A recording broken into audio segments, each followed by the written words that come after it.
my name is Frenchie Gold, and I would love to put my skates on with you. So I sometimes wear socks. I'm gonna wear socks today. I also have nylons here. You can get these like at a Rite Aid or I don't know, wherever they sell nylons and stuff. So if your skates are really tight and you're not wanting to add any more bulk with your, it's like stuck on my wrist, with your socks, these are a good alternative.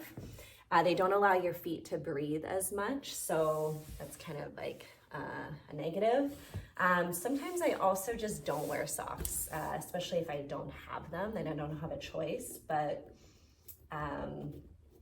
those are my three kind of off the top of my head options. So first thing I would do, take my skate out and you'll wanna pull it like this so that you're able to really get your foot in there, okay?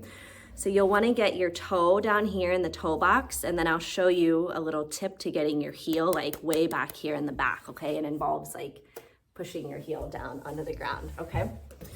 So if you're like me, you're gonna notice every little thing about what you're wearing and like how it feels on your skin. So if you're wearing socks and there's a seam, just make sure that you get the seam kind of like just right, okay?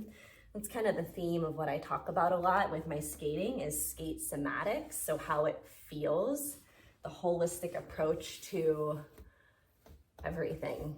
Okay, from how it feels inside to how it feels in your body to just like where your mind is, where your focus is. All right, so depending on what's going on with your pants, I have like these long leggings on right now and they're kind of bunchy down here, which is a little annoying to me, but just make sure that those are gonna not annoy you when you get your skates on.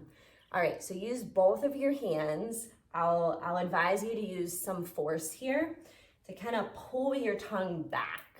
Okay, so when I do that, I can wiggle my toes around a lot more in there.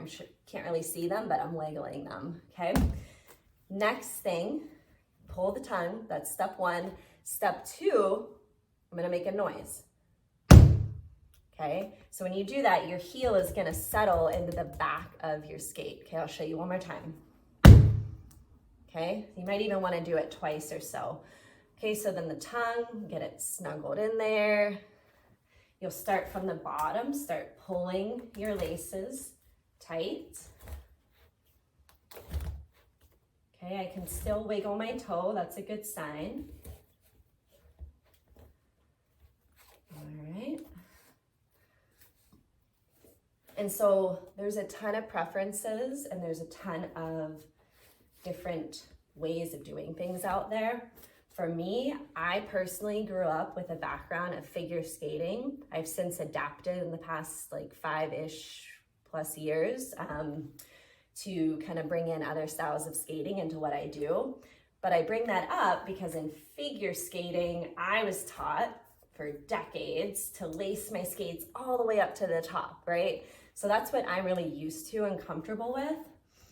But in the past 5 years or so, I sometimes skip that top one. I feel like that allows me to bend a lot deeper, to kind of have a little bit more play in my ankles. Okay, so you can try that. Depending on how long your laces are, and depending on like, again, how much security you want around your ankles, I'm lifting my leg up so you can see. I sometimes like to wrap my laces around my ankle like that, okay? It also gives it a little bit of a different look. So depending on what you're going for, and then loop around here, give it a little tie. Good, good, good. I'd say be mindful of your laces, right? They can hang down and you don't want them to get looped on. For example, I don't wish this on anybody, but it's happened to me many times, get looped around the hook on the other skate, right? And then your skates are kind of stuck together. So be mindful of that. All right, so let's do this other one from the beginning together. So you'll untie it. My laces are really long. And you'll just loosen it up here, like more than you would think. and you can experiment too, right? And you can't always tell, like right now I'm just sitting here, I can't tell how it feels on my right foot. Okay, so there's plenty of space there for my foot to go in. But once you start skating, give it 10 minutes, 20 minutes. You know, if you're lucky, you got a couple hours, you can skate. You'll see, okay, this way of lacing my skates up actually enables me to skate longer and to feel better in my skate and feel more connected to my skate. And that's a big thing I teach, is not only embodiment and just the feeling of it all, but you control your skate. Your skate does not control you. Okay, so this is the first step to getting us in control of our skate. All right, so I'm pulling my tongue. Got lots of room up there in the toe box. And then I'm gonna hit my heel. Feels good. I'll do it again just for fun. All right. So start from the bottom, way bottom, pulling. If you're like me, you're gonna want all the laces going up to the top to be even. Yeah, you don't want like one that's like really loose or something. All right, and then we all have our little idiosyncrasies that we do. So for me, on my left foot, for example, if you just saw, I pulled my tongue over to the right, and that's because it has a tendency to go out to the left. I think that's because the way we skate around the rink, right? All right, so we hook it around.